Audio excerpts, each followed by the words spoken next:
Good evening. We are live. It is just past 9 o'clock, 10 past 9 to be precise, here in the United Kingdom, wherever you're watching from and whenever you're watching from. You can tell how this video is going to go. So the Colts don't know who their starting quarterback is. We're possibly going to not make the playoffs, and it's all falling apart and seems a bit too desperate. No, we're not still in August. It's currently December the 8th. Last year, I can't remember. I think it might even have been you, Ed, who tweeted it out. Last year, the Colts season fell apart on December the 15th in Denver. This year, Shane Steichen and co went, that wasn't good enough. Let's speed that up by a week. Who wants to get it off the chest first? Just quickly on that post as well.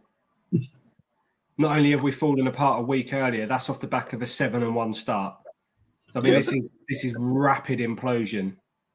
So I just think round of applause all round. Just well done, Indianapolis. Yeah. Sorry, go on, Nathan. I think a really interesting way to sum up this kind of shit show is all my friends like American football too, right? And when they're talking to me this week, they're asking me like, "What's gone wrong?" How they were in Berlin and they're like, "What happened?" Everything was going so good, and it just shows that like nobody really cares about this team. Even when we were 7-1, I don't think anyone cared or was taking notice. But I'm out fully. I'm fully out. I've got zero faith in coaching particularly. I feel sorry for the players. I feel sorry for the free agents who came this year. And I really feel sorry for Sauce Gardner because he's gone from one shit show straight into another. And ironically, the shit show is left. They've taken 2 of our first-round picks and will probably potentially be in a better place than us. I mean, I think it's a good gift to New York because Ballard would probably have only picked the worst D lineman in the draft or something anyway. So we're all good. We're all good. Yeah. So Ed, do you want to get something off your chest? Do you want to let it all out now? Yeah, I just feel do you know what? I just feel an overwhelming sense of just sadness about how it's all sort of fallen apart. To be honest with you, it's not so much anger. I mean, there was a lot of emotions in the last 24 hours about watching it just completely unravel in Jacksonville of all places, where if things are going to go wrong for Indianapolis, it seems to go really wrong there. We were just chatting before we came on air, Harrison, obviously the 3 of us, and just saying, feel desperately sorry for Daniel Jones and all of this because he's going to miss out on a massive payday, first and foremost. But probably more importantly, his career potentially on the line now, which is a real shame because I got a lot of I think he deserves a lot of respect for the way that he rebuilt himself after New York, went to Minnesota, came to Indianapolis, competed, took the job when, let's be honest, none of us wanted him to get the job. Led us to an unbelievable start. Yes, it had started to fall apart in the last few weeks, but is that all on him? No. And he's been carrying quite a bad injury. And then yesterday, just, felt desperately sorry for him.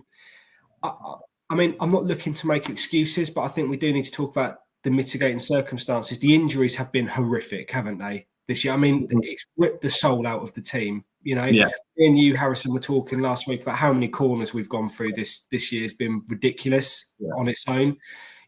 Again, just saying before we come on air, Mooney Ward's back in concussion protocol. Don't want to see him again this year. Go get healthy. Shut it down, man. Like, get yourself healthy and come back next year if you can. We lost our kicker. We've lost star defensive tackle. We've had various different receivers out with different injuries at different times. And now the pièce de la résistance, our quarterback, goes down with not just a season-ending injury, but a potential career-ending injury. And let's have it right, potential to really change the future in the course of the franchise at the Indianapolis Colts. Because without that injury, I think we all agree he was going to get a contract with us next year and he was going to be a quarterback. We're back to where we were in the summer, but in a worse position because Richardson has now missed another year. So goodness knows what state he's going to be in if and when he sees the field again. We've lost Daniel Jones. Riley Leonard, I love what he did on Sunday, but come on now. Unless we're going to get some sort of San Francisco super Brock Purdy luck, which we're not because we're Indianapolis, man, it's a bad place to be. No first-round picks, although Nathan did make a good point about we'd probably waste them anyway. So, you know. And we've got how many players need paying next year, by the way? Pierce, Taylor. I'm missing a few here. Quitty, I mean, he's probably not going to get paid. But do you know what I mean? Nick Cross, Braden Smith. Man, I think I could be wrong on this. So if anybody wants to correct me, but I think Quentin Nelson's guaranteed money might be up at the end of this year as well. I think he might want a new deal or be in line for a new deal. It's either this year or the year after. Do you know what I mean? So not looking good. I think trying to be the optimist as well. I think what a fascinating way to summarize Anthony Richardson's career.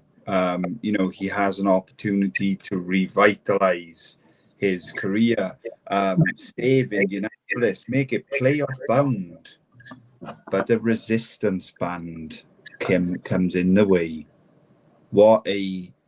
It's crazy. Him and his team right now must be furious at how unlucky it is, because everybody's time comes, but that guy's time, it just doesn't seem like it's ever going to come.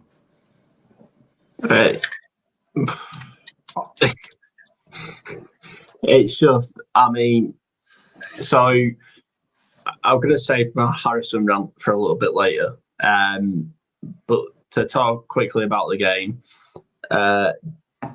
defense, fucking woeful. Offense, I'm going to not include the quarterbacks in this because it's unfair to include Riley Leonard in the statement. Fucking awful. Play calling, fucking sackable. Special teams are the only half decent thing. They seem like the only ones who want to do it, apart from Gold is just such arse. I don't understand how he even gets time in his shirt. Because for me, the wide receiver pool in the NFL is so small. You're telling me that this guy is one of the best out there? I'm not having it. I thought he was crap. Abdullah couldn't fill the ball, and really, I don't care for the Daniel Jones injury if we then go out and lose it all guns blazing. I can't have. There's so many fucking poisers on this team. It winds me up.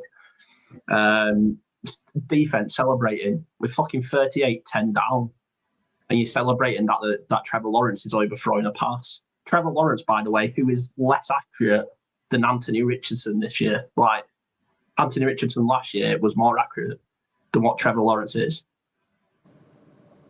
I'm what I'm meant to go. Well done. We give it the good old try, the good old college try. Nah, I want Shane gone. I'm not sold on Lou Anarumo. I'm willing to give him one more year to see if we can. Chris Ballard, for me, where does this leave his legacy? Is it worse than Grigson's? It's hard to do these shows when year in, year out, Nathan could do the impression better than me, but Chris Ballard be sat there with his yogurt at the end of the year going, we were so unlucky, we had so many injuries. Just do something about it then. You're the one person who can do something about it. And I don't hate the trade for Sauce Gardner, but is that what we really needed? I don't hate the trade. I still don't. I think at the time, we were 7-1. We were number one offense in the league, and I think we were all believing, the three of us as well. Yeah. That yes, I think the debate to have is, was the edge worse than the corner room? And I think it very clearly is. To be in pro football as a D-line, and not even generate one pressure. It's just inexcusable. We talk a lot about Latu on this podcast. I think we've tried to make out like he's, the next coming of TJ Watt at times, but yet again, it's becoming more of a joke on social media and in, Colts fan groups that his PFF grade is actually better than he is. It's fascinating that PFF loves the guy so much, but yeah, I just want to look back to the point on Ballard. Grigson did a lot of things wrong, but at least we won a division. But Ballard's going to go down as, probably one of the worst general managers in the NFL right now. I know people in the media love him and whatnot, but, what has he actually done for this team? How has he moved us forward? He just simply hasn't. We could have Ballard haters on who would tell us the same thing. I imagine we could have admirers of Ballard on. And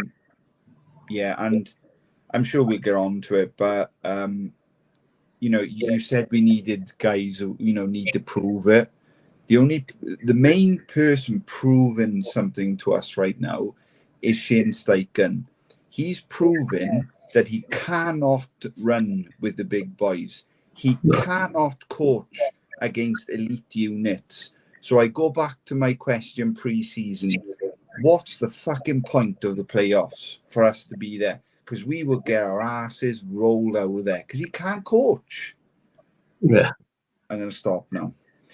I think just building on that point, Nathan, did you see the post that I will say friend of the show, as he's been on, Zach Hicks put up last night on X?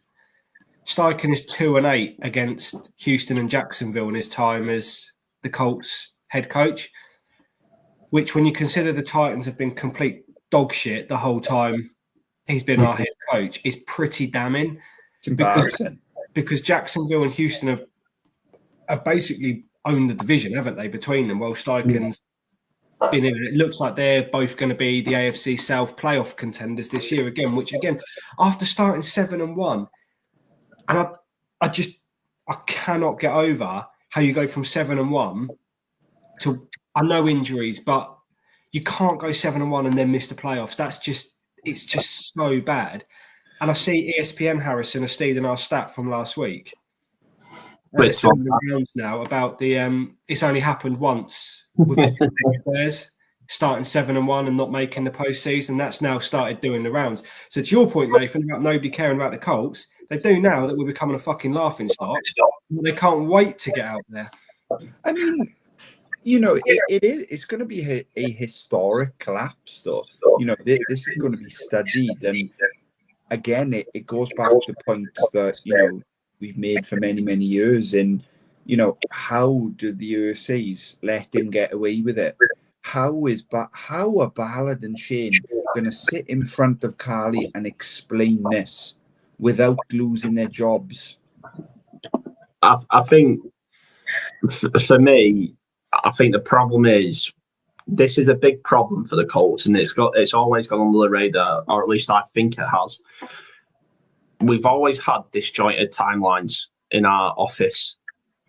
You look back at it, Jim Irsay revival with Coach Pagano. Coach Pagano feels it will get Bruce Arians. Irsay feels loyalty to Pagano keeps him instead of promoting Bruce Arians, which, you could argue the morality about it. He kept his job waiting for him, but we had one of the greatest coaches of all time and we had one of the greatest quarterbacks of all time raring to go. He went with the defensive coach. So that didn't work out. So then we got rid of the defensive coach, got an offensive-minded head coach, but then we didn't have a defense, and it's just been completely disjointed, top down for such a long time. And I think if you're Carly, if you're Casey, if you're Kalen, you just have to clean house, and it's going to be rough. But this could be a 500 team. Look at what Vrabel's doing with Patriots. Patriots aren't a 9-2 team or whatever they are. That roster is not a 9-2 roster. I'm not having it. And they put a competent head coach in who knows how to just be competent and keep himself under control, and they're winning games. Just for me, Shane Steichen, he can't control himself. He plays too high, and he coaches as if he's playing fucking Madden. I've got a quarterback who's got one leg. Just throw it deep. I think, on a serious note, I think for me, the biggest failing of this front staff is the neglect of player welfare. Now, players are players. They understand that their opportunity is 1 in a million. They're going to say they're okay to play.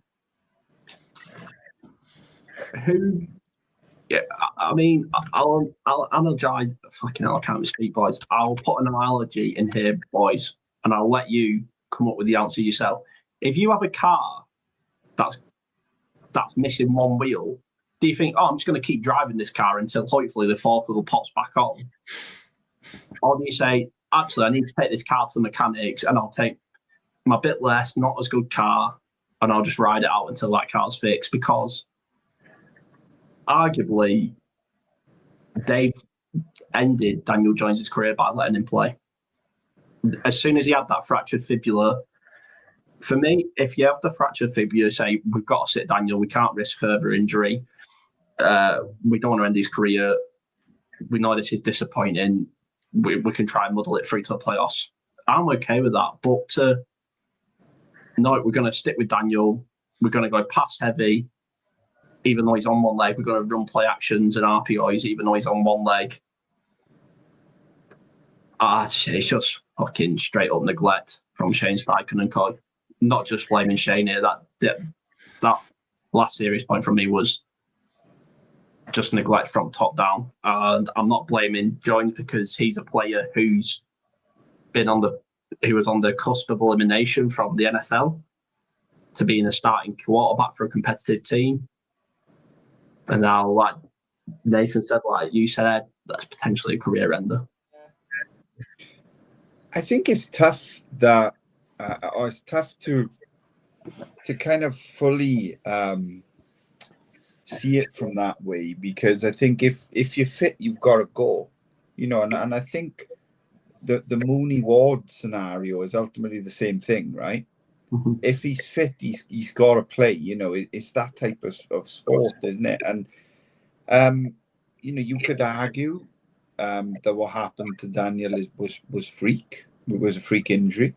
One thing I think you're spot on with, mate, is your assessment of how Shane handled the injury. Mm-hmm.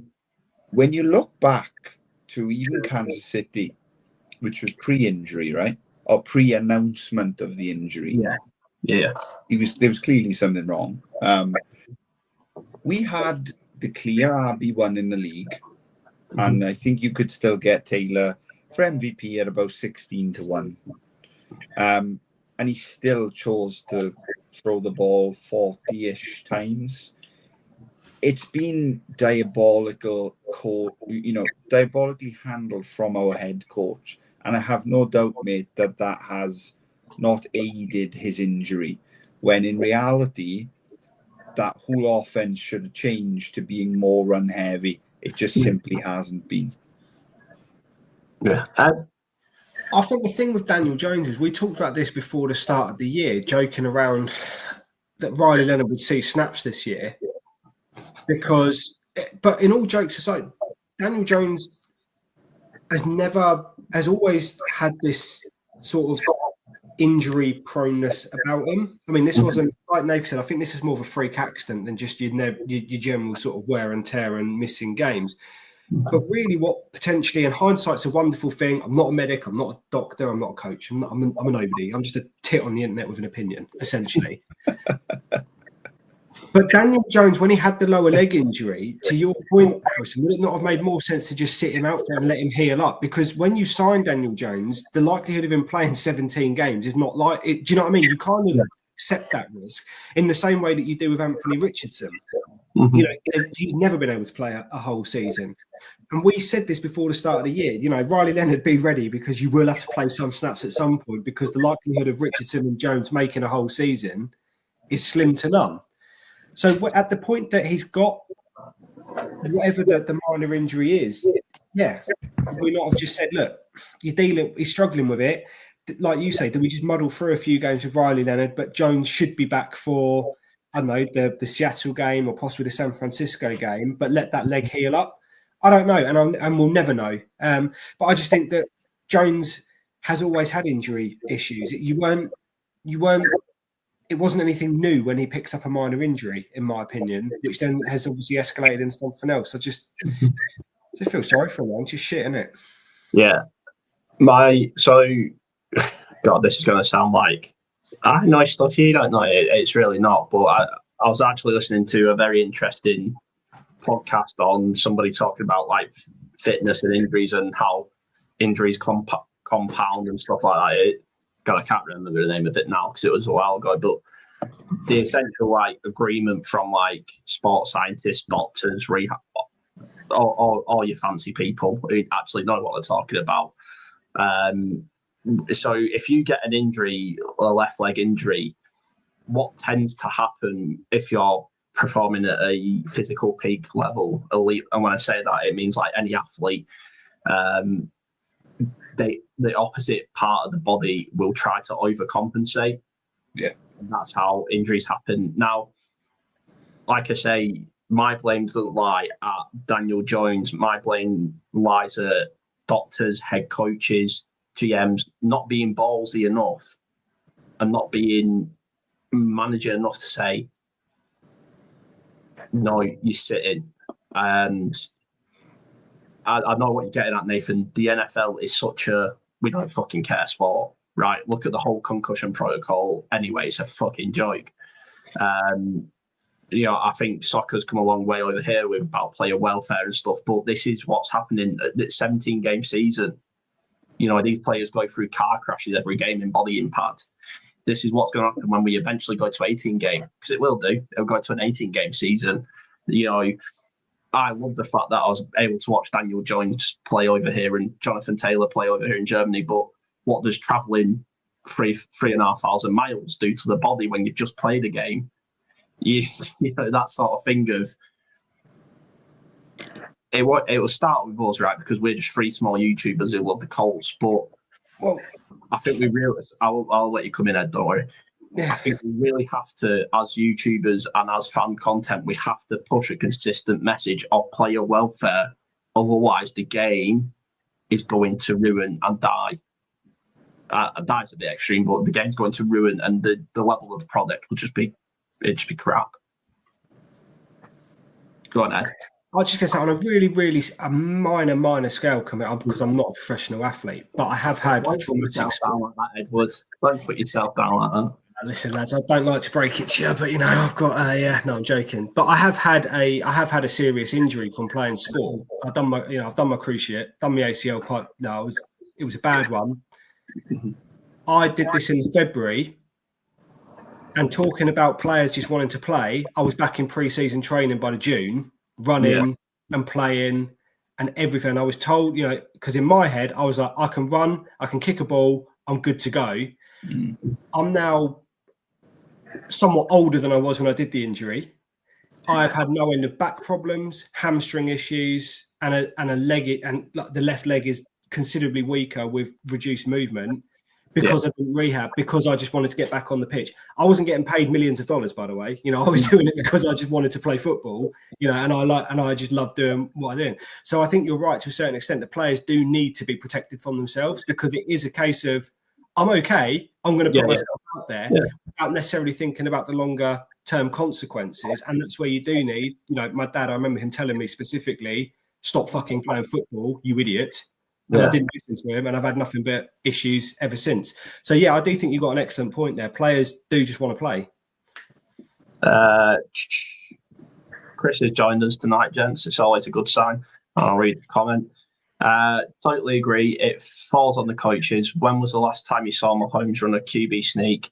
He hasn't run one in 6 years because he's dislocated his knee. Because he dislocated his knee the last time he did. That's protecting your players. Yeah, and that's just it's just simple, isn't it? That's an experienced head coach protecting his star asset. And our head coach, I think he doesn't know what to do. I think he's spiraling. That's the problem. My analysis, if I could fucking speak tonight, of Shane Steichen is he's the complete opposite of Frank Reich. Now, we all know Frank Reich, the play column was awful. But I feel like he had what was best for players in mind whenever he made the choice, whenever he made the decision. He did a lot for the Colts off the field, Frank Reich. It's just, he was a bit prehistoric with his game calling.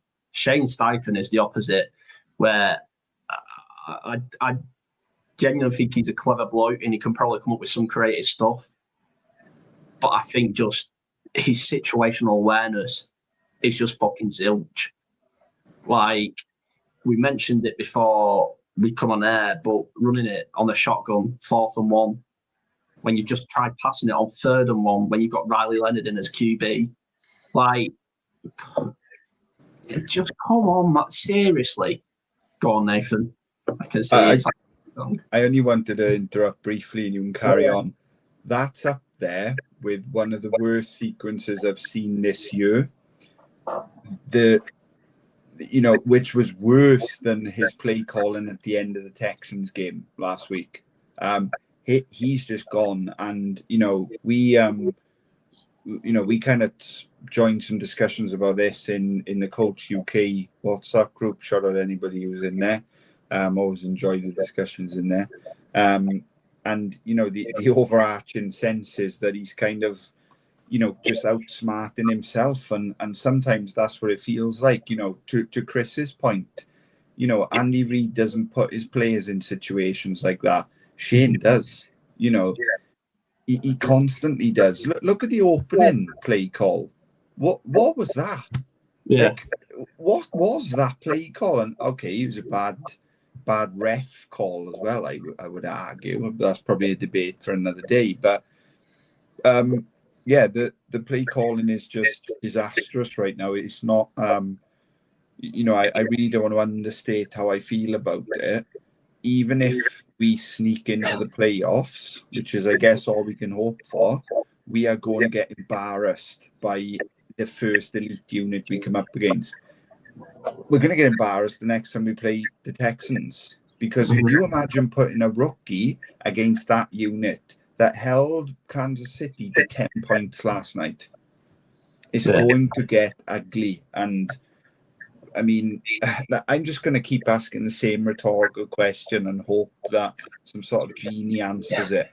How can Shane Steichen sit in front of Carly in 4 weeks' time and explain that collapse without losing his job? I just think he's gone, mate. I think he's gone. I think Lou Anarumo gets promoted to head coach. I think that's the case. And do I think I hate that? Probably not, because we could probably be a 500 team with Lou Anarumo. Maybe we go and get Tomlin. That, he's probably gone at the end of this year in Pittsburgh. I just don't know. I'll be more okay with that, if I'm being honest with you. I think what the Colts need more than anything is a culture reset. Yeah, they need somebody to come in to set the culture and the tone. Like, if you look, sorry, just going to go off, but if you look at the Detroit Lions over the last few years, right, and everyone takes the mick out of Dan Campbell and that opening press conference about biting kneecaps and all that, but he set the tone from the very beginning. This is what I'm going to do. This is what I'm going to build, and he's done it. And everybody in that building knows that this is the culture. This is what we're going to do. This is what we believe in, and this is what we're looking to build. And they've lost their coordinators. I know they've had a bit of a dip this season, but by and large, since Dan Campbell's been there, they've been a perennial contender. Mm-hmm. Look at our own division, D'Amico Ryans. Not a massive fan of the Texans because I do think they're a bit of a dirty team, if I'm being honest with you. But that's not just because of divisional rival. Like Newcastle at the NFL, aren't they, mate? Massively, mate. Massively. No, I'm joking. I don't think Nathan's in the mood for those kind of digs tonight. But D'Amico Ryan's coming with that swarm mentality, and all the players sort of have bought into that. And one of the big things that we commented massively in the off-season was them getting rid of Laramie Tunsil, the left tackle. But a lot of that apparently was due to him not buying into the culture that D'Amico Ryan's wanted to set. So I'm going to get rid of you. You're my star left tackle. You can go, and we'll get people in that are going to buy in to what we're going to do. And I believe this strongly at the top elite level of sports, which the NFL is. It's the elite. It's the best of the best. You will always have your superstars like your Mahomes, like your Josh Allens, like your Joe Burrows, blah, blah, blah, blah. But for the most part, the gap in talent is not that big between the bottom players and the top players. What sets them apart is mentality, culture, and the ability to want to kind of buy into what they're doing. Because if you go on the pitch, you're not fully bought into what you're going to do, and you're only, at 80, 85% capacity, and that's not what I'm saying the Colts are doing, and you come up against a team that are 100% bought into what they're doing, that team will beat you week after week after week. So for me, it starts with, and this is where you're looking at your general manager, Chris Ballard, because what culture have the Colts got? What culture has Chris Ballard set within the Colts? What do we stand for at the moment? Like, all jokes aside, yeah. What do we like? What do people look at the Colts and go, oh yeah, they're really good at filling the gap? Amazing point and incredibly well articulated. The culture that Chris Ballard has set is that it's okay to fail, because he'll sit there with a stupid fucking yogurt drink and tell everybody that it's okay because we were this close. That's the culture that building lives and breathes, in my opinion. And, go back, watch our preseason content. We were talking about it then. We were talking about it last year. We've written about it. Like, this team is mediocrity. I had such a fantastic way to word that in my head, and I've just gone blank. It is mediocrity. That's the culture, because he'll sit there, right? You can hear it now. Post-game press conference. We were 7-1. We were the number one team in the league, and then we got injured, or some bullshit like that is going to come out, and it's like, no. And I want to ask you a question on Ballard, because I do give him a very hard time, and I think we all should, because we're paying fans, right? Mm-hmm. I don't think that the trade for Sauce is actually in Ballard's plans. Like, him giving away 2 picks for a player just seems out of the ordinary. Do you think this was him, or do you think it was Carly? He really liked Sauce coming out of the draft, didn't he? Yes. He was really big on Sauce. I think this was, I need to make a move. It was a panic buy. And like I say, I don't actually, to football orientate this a bit. When United went and bought, who was your midfielder had the big fluffy head? Oh, Fellaini. Yeah, when United went and bought Fellaini, a lot of people hated that, but I actually thought it was a really smart move. Not necessarily because it was a star player, but I thought it raised the floor of Man United's midfield at the time. Now, I think the trade for Sauce, I actually think it's just win-win. I think it's just unlucky that he's got injured, because of course he has, because he wouldn't injure the legs in fucking Indiana. Apparently everyone does. But I think it was a bit of Carly said, you need to do something. I trust you to do it. And I think he's just panicked and gone with corner. I look and gone, could we have not got Myles Garrett earlier in the season? I know he had a big contract, but, I just don't think corner was the place to go, because I thought the floor of the cornerback room was okay. Could we gone and got a linebacker? Like, 2 first and a player is a lot. Which I'm not saying it was a bad price for Sauce, but what I'm saying is that really where we needed to invest our capital at this minute in time? and for me, the big failing of Chris Ballard, and again, this is more for the off season, so I won't go too long, but 8 years, he's not replaced Andrew Luck. He traded for Carson Wentz, who was a B-Tech Danny Jones at best. That was 2 firsts because we didn't make the playoffs, or he played so many snaps or whatever. He traded for Matt Ryan. He traded for. He didn't trade for, but he went and got Joe Flacco. And just some of the quarterbacks who he turned down, who have gone on to do something. We don't know if he turned down, right? It's mainly up to the player where they go. As much as I wouldn't like it, Tom Brady, he was available, and the talks is it was there. He went on to win 2 Super Bowls. Still, was it 2 with Tampa or just 1? Matthew Stafford. That's the one. That's the failure, because he's since admitted that he was too tight to fucking do it.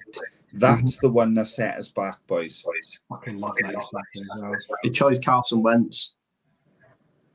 Do you know what I mean? He chose Carson Wentz instead. And I'm, again, not hating on Carson Wentz. It was a shit show when he was here from everyone. But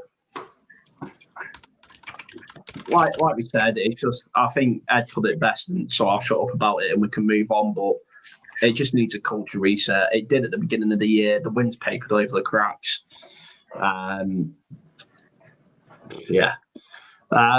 Moving on and staying negative, referees. Referees. Now, in our little WhatsApp group, we was, I like to clarify and put the point out, and I think we all agreed we like the consistent line, and we take the consistent line of calling bad refereeing for bad refereeing. My massive upset in this game is if somebody trips a player, how do you call a holding call on the offensive player? I thought that was a BS call. The offensive pass interference on Pittman is fucking disgusting. Terrible.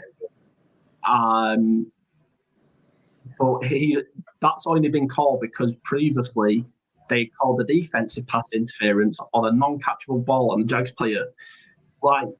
Again, I'm not asked at this point. I'm not asked which way the call's going. They're going to go against your team. They're going to go for them. What I want to know is how that no-lipped fucker is stood there going, what are you fucking calling? You don't know the game. The game's evolved beyond these referees. It could, because if that is an offensive pass interference, we might as well switch to flag football. Save the concussions.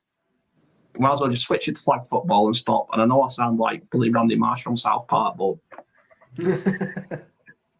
the telltale sign is when nobody's asking for the flag and they still flag. It was just crazy to me. And like I say, before I let Ed join in, I want to remain consistent on my line here. I'm not asked about the subjectivity of calls, but when calls are just factually wrong, and when you look at what's happened in the NBA, when you look at what's happened in the Turkish Super League, when you look at how the NFL has changed it to itself from a sport to a sports entertainment company, it only breeds fire. It only breathes fire into the fucking conspiracies, and that's what annoys me. Go on, Ed. No, I was just going to say, I mean, for me, a good referee is one you don't notice. I've always said that. The referees are there to manage the game. They're meant to make sure players don't get hurt, and they're meant to ensure that the rules are upheld. It's as simple as that. You don't really want to be talking about referee decisions one way or another after any game. I know there's been a lot of talk in American football. They've been talking about bringing in the expedited reviews and sort of television assistants. I mean, as we all follow the Premier League as well as the American football, I would sort of warn against that. VAR, in my opinion, has ruined football this side of the pond. So you don't want too much technology to get involved. But I do think there should be some of these calls. They should be allowed to challenge. Do you know what I mean? And they should be forced to look at again, because you're right. Some of those pass interferences. No, yeah, go on. I was confused because I thought you could challenge I thought pass interference was challengeable, but apparently offensive pass interference is not, but defensive pass interference is, or something like that. Because I was fuming as to why you wouldn't throw your challenge flag in that situation. Probably didn't realise. It just popped to the front of my mind then, but that's what I was so fuming with last night, because I swear it's challengeable. Nathan's going to... I'm just Googling it. I don't believe it is reviewable. They can overturn it, post calling it. But that has to be led by the referees, doesn't it? Yeah, you can't coach challenge the PA call. And that's where I think it's wrong then, because I think that they should be able to, like I say, but I'm kind of also torn between that. I don't really want to go down the route of getting too much re-refereeing the games, because like I say, I think that's what's ruining a certain other type of football at the moment. Yeah. Like I say, for me, it's not about the wrong call as such, but for me, it's the afterwards, for the people playing and the players, this is their livelihood, and boo-hoo player on millions of pounds doesn't get a touchdown bonus, right? Whatever. But it's such a short career, and it comes down to what I want to know is, I don't want to happen what's happened over here, where we get fucking Howard Webb and his minions. They're all best mates. They're all little beddy mates, and they shake hands. That's exactly it. We did nothing wrong, and you get gaslit into believing the shit. I want to know. I want the head referee to come out and explain what his referee was looking at when he called that offensive pass interference, and if it's found wrong by an adjudicating panel, independent panel, that referee suspended. If we all get it wrong in our jobs, we get a warning. Then we get a verbal warning, then a final one. Then you're done. Referees get it wrong constantly, and they get, you get fucking Gene Steratog win.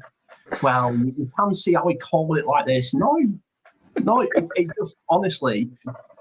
Yeah. So what you're asking for really then is explanations and accountability, which I don't think is too much, because I've refereed games and it's hard. You know what I mean? Yeah. Because you only see things once. You see it at full speed, and you have to make a snap decision sort of there and then. And it's hard to make decisions at the best of times. But absolutely afterwards, I don't think it's much to say to the ref, can you just talk us through this call? What did you see? Yeah. And then them going, yeah, I got that wrong. I got it wrong, and they could take a leaf out of Shane Steichen's book. It starts with me. I'm going to get better. But I want, from what I've heard, if you have to forgive me because I've not done too much research into this, but from what I know of refereeing in American football, it's quite a rigorous process to become a line judge in the NFL. Yeah, it is. And you have to go through high school, college games, like you do over here to get to the Premier League. I'm guessing you also have to declare if you support a team or whatever. Well, I hope so. But what I want to see is referees paid really well, so they're not tempted by. I'm not saying there is a referee tempted by the Vegas or whatever, but just so they're not in that financial thingy position where they can be exploited. I want a clear set of just rules and procedures to follow when stuff does go wrong, how you get back. I'm not asking for a referee to lose his job for making a wrong mistake, but what I'm asking is, if I'm Shane Steichen, I'm going, I want to know why he's called that as the offensive pass interference. What has he physically seen where he's going thingy? And then, they can then, the referees train together. I guess they just do the pre-season training, don't they? Go on. Well, I've just been Googling while you were talking. So this is what AI is telling me. The average annual salary is $205,000, which when you can compare that to a player is peanuts. And they're getting paid a fraction. But interestingly, it says here that it's not full-time. Refereeing is a part-time job. Well, that's your first issue, isn't it? It should be a full-time job. It needs to be it should be a full-time. They're full-time referees in the Premier League. You can't have they went full-time years ago. Yeah. It should be a full-time. Sorry, go on, Dave. No, it's all right. And I'm pretty sure that it may have it in front of you, Ed, that they have the kind of desire that you wanting to see, Harrison. I think they do have like a post-game meeting the next day where like independent panels will put them on the spot and quite literally say, what did you see in that play? Why did you call it, etc., etc. I believe that sort of process exists, and I've always wanted that to be made public in football. British. Soccer. Sorry, not British football. Soccer. I've always wanted that process to be mimicked here, but like available for fans to watch as well. Yeah, like I said, I just think there needs to be more. It always comes down to underfunded and overstretched, in my opinion. I obviously don't believe there's a massive conspiracy to get the Colts out there. But the problem is, when it comes to the integrity of the game, you look at the Colts, the calls that have gone against the Colts the past 3 weeks. Someone who wants to believe that it's rigged will believe that it's rigged. That is not then helped by the head of the refereeing thing coming out and saying it was the inside, all the ball was in the inside, outside edge of when it clearly wasn't, rather than saying we got it wrong.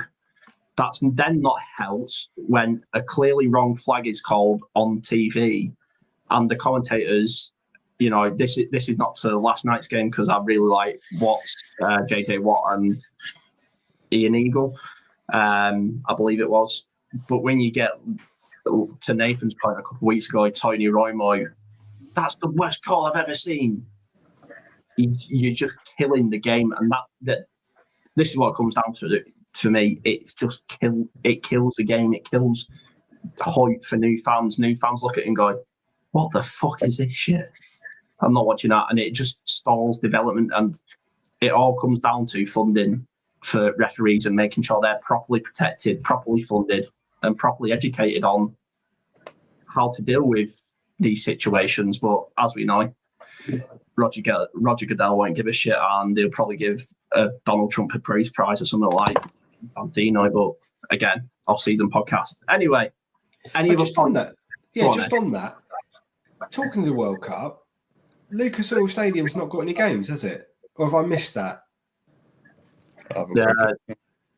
No, I think the people who've got games there, it'll all be people who've sucked up to Donald Trump. I'd imagine. Because there are I know England are playing in Dallas, New York, and I can't remember the other one off the top of my head now. No, they don't. You're right. I thought that was a bit strange because that's a wicked stadium. I thought they could easily turn that into a soccer stadium for the day. Again, I think it probably all comes down to money, mate. Yeah, maybe. Just a very interesting side point. The USA's are a family-owned team, and I think unfortunately it comes down to not all bad teams because that would be like. But it comes down. It's just shady. It's just shady. Yeah, I can't remember where else England are playing. It was Dallas. Because I'm guessing the stadium. Oh, New England. We're playing in New England Stadium. That's the other one. I'm gonna say. I'm guessing the teams that have it are your New York, your Houston, Miami. MetLife, Dallas. I don't think Houston have. Dallas definitely do. I don't know about Miami. I'm assuming.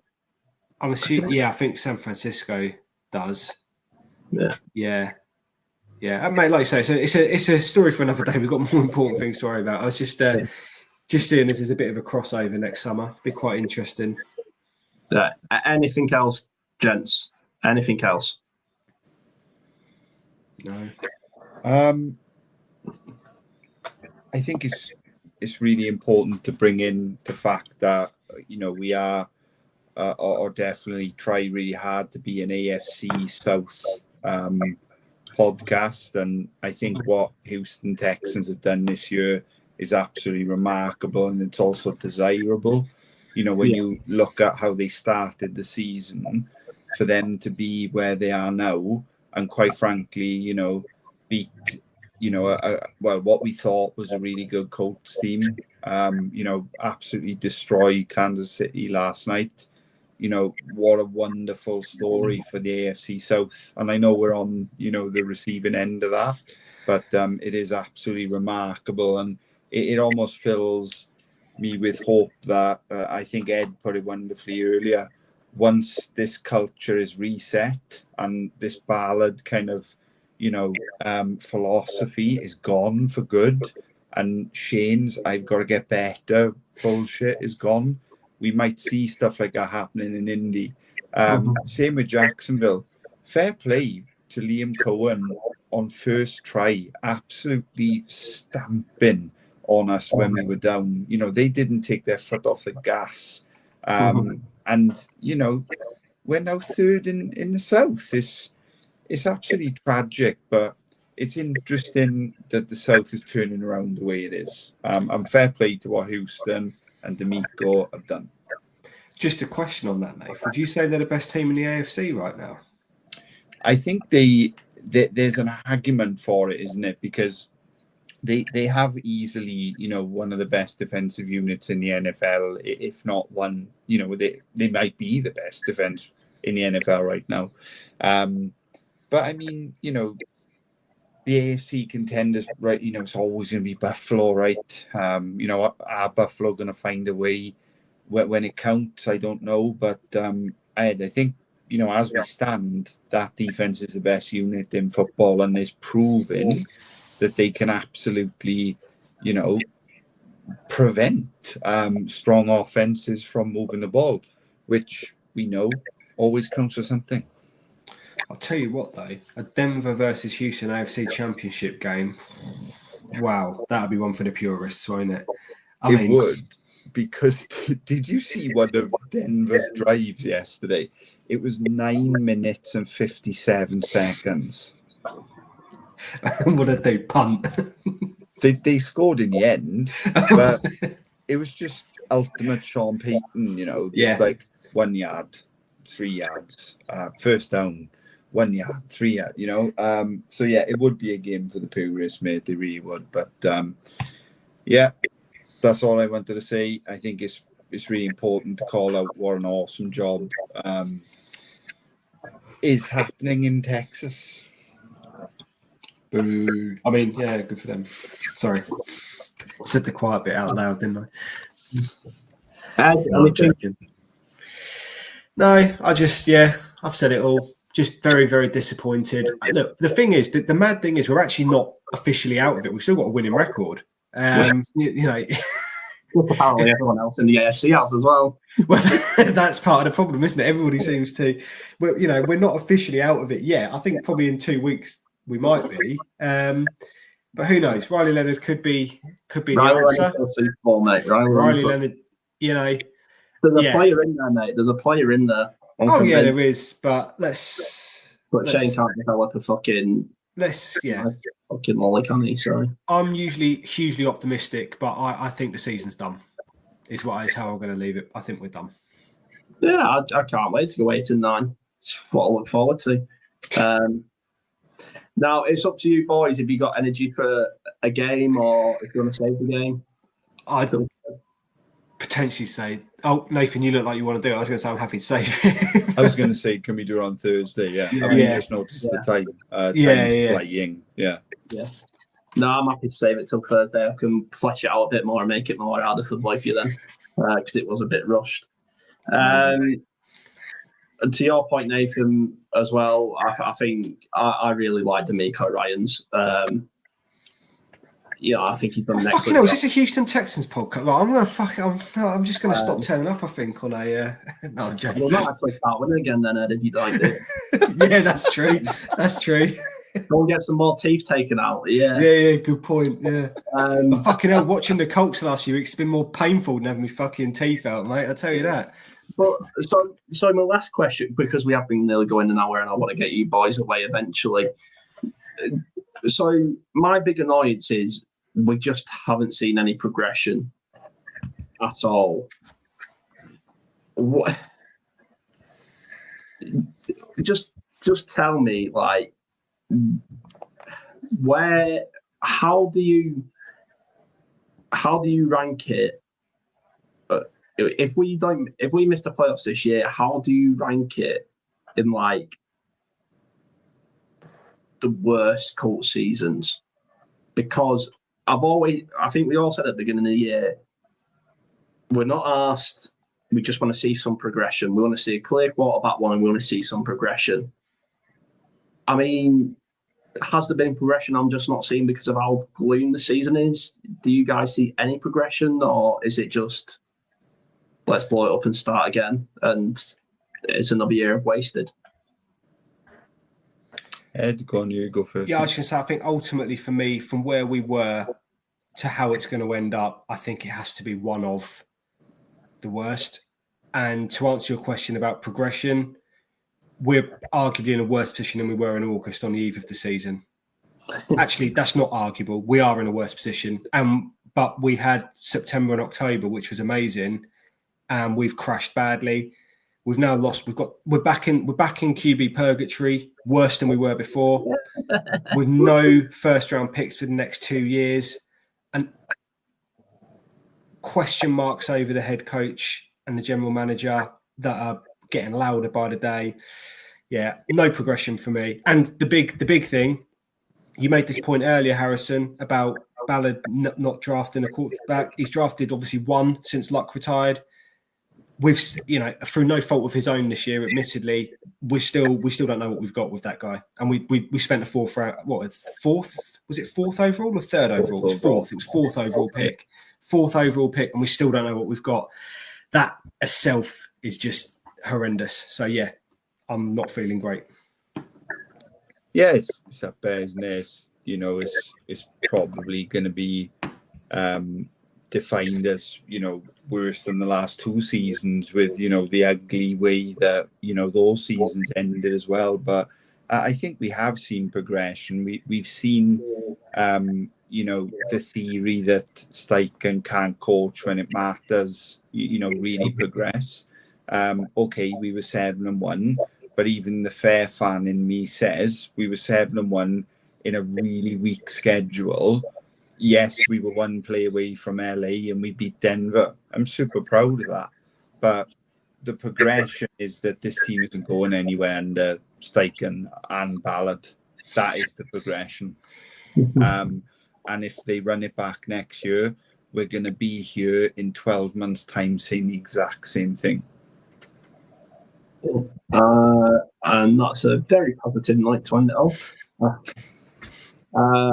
If anyone is watching this, thank you for watching. We love you for joining in. Chris, thank you so much. People listening, thank you so much. It means a lot. It is important, as Nathan pointed out, we are an AFC podcast, not just a Colts one, obviously. We're just all the drama, apparently. Gentlemen, thank you. And join us on Thursday when we discuss why the Colts have paid $100 million to get Kurt Signetti out of his contract in Indiana.